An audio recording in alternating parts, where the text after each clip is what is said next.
O Brasil tem perdido a participação na economia mundial nas últimas décadas. Especialistas apontam que entraves fiscais, baixa produtividade, o elevado custo do Estado estão ajudando a explicar por que o país está encolhendo no produto interno bruto global.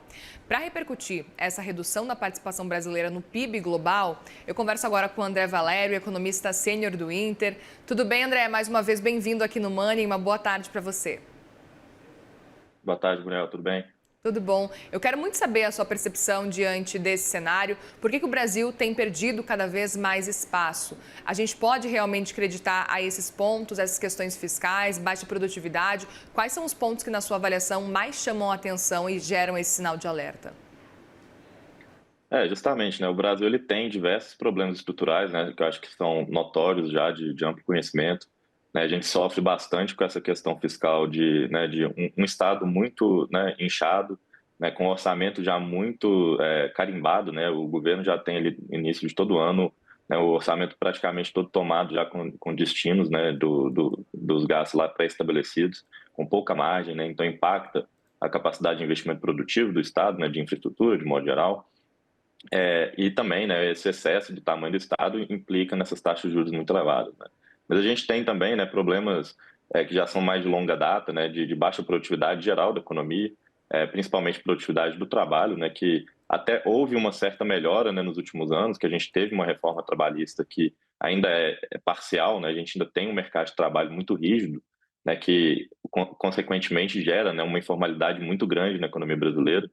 E outro ponto também que eu destaco, né, que contribui para essa produtividade baixa, é a nossa baixa exposição ao comércio internacional. Né? A gente é uma economia muito fechada, né, com tarifas de importação muito elevadas, né, e a gente tem uma distorção muito grande porque, né, setores da economia mais bem relacionados, né, com o governo, que conseguem fazer lobby, né, têm acesso, né, ao mercado externo com tarifas menores do que o restante da economia. Né? Então a gente gera distorções, né, muito grandes para a economia, que impacta, né, nessa alocação mais eficiente dos recursos, né, que a gente tem.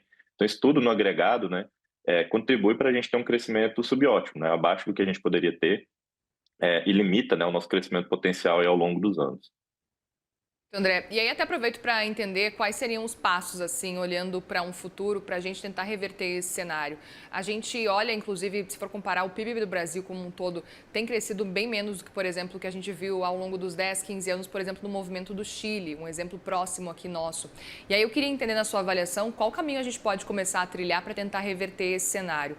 É importante lembrar que, ao longo dos últimos anos, a gente teve um resultado do PIB que acabou vindo maior do que as projeções estavam indicando, mas também queria entender qual que é o caminho que a gente pode seguir daqui para frente para tentar reverter esse cenário.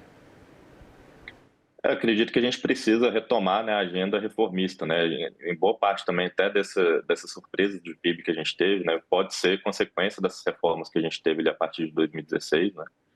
Como eu falei, a gente teve essa reforma trabalhista, a gente teve algumas reformas de maior liberalidade da economia, né, reforma da Previdência. Então, até mesmo a questão fiscal ali com a implementação do gasto, do teto de gasto, que já foi revertida, né? Então, a gente precisa retomar essa agenda de reformas, né? Tem diversas reformas aí a serem feitas ainda. Recentemente, a gente teve a aprovação da reforma tributária, que também, né, o sistema tributário nosso, muito caótico, contribui, né, para impedir essa alocação mais eficiente dos recursos. Então, tem essa perspectiva positiva, né, com um sistema tributário mais simples, que isso possa, né, melhorar a nossa alocação e permitir, né, ganho de produtividade. Então, um pouco retomar, né, essa agenda aí de reformas, mas também passa muito por essa questão fiscal, né, que também está dentro dessa reforma. Porque a gente tem, né, como eu falei, a gente tem um mercado de trabalho muito rígido, a gente tem um fiscal aí muito delicado, e a gente tem um problema aí para os próximos anos, a médio prazo, que é justamente a demografia, né? A gente passou ali, já perdeu aquele bônus demográfico, né, do nosso boom de demografia ali da década de 70 e 80.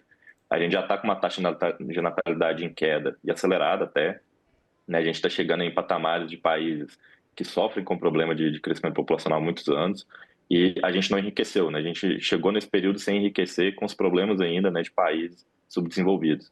Isso vai, né, empilhar ainda mais em cima desse problema fiscal porque gera ainda mais um conflito distributivo, né, entre as gerações mais velhas, gerações mais novas, colocando mais pressão na Previdência, né? Então a gente precisa também levar em consideração nessas questões de demografia, como abordar isso, né, de como alterar, né, as políticas de Estado para adequar isso. A gente já vê pela experiência internacional, né, que incentivar a natalidade não tem muita eficácia, né? A gente já viu aí diversos países que tentaram, tem um custo muito elevado com um retorno muito baixo, né? A gente tem um pouco impacto e normalmente ele é temporário. Então a gente precisa readequar essa nova realidade, né? Então a gente já vê isso um pouco no pós-pandemia, justamente no mercado de trabalho, né? Com uma taxa de participação que não voltou. E a tendência é que com a demografia, né, com a população envelhecendo, com a gente com uma baixa taxa de reprodução, é que a gente tenha cada vez menos, né, uma participação no mercado de trabalho, tornando, né, o trabalho escasso e aí prejudicando, né, um ambiente que a gente já tem de produtividade de trabalho bem baixa. Eu até aproveito para te perguntar, André, se a nossa dependência por commodities também acaba limitando o crescimento do Brasil. Não necessariamente, né? A gente tem algumas experiências, por exemplo, a Austrália também, né? Um país que é altamente dependente de commodities, altamente dependente das exportações e conseguiu se desenvolver, né? A gente não existe apenas um único caminho para o desenvolvimento, né? É mais uma questão da gente explorar as nossas vantagens, né?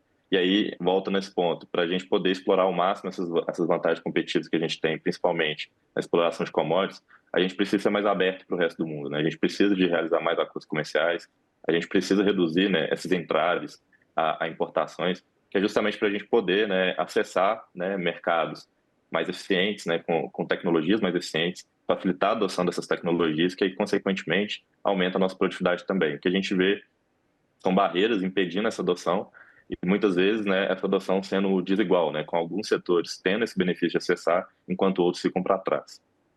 Muito bem, André Valério, economista sênior do Inter. Obrigada mais uma vez pela conversa aqui. Volte mais vezes ao longo desse ano aí de 2026. Claro, estamos à disposição. Até mais. Obrigada, até.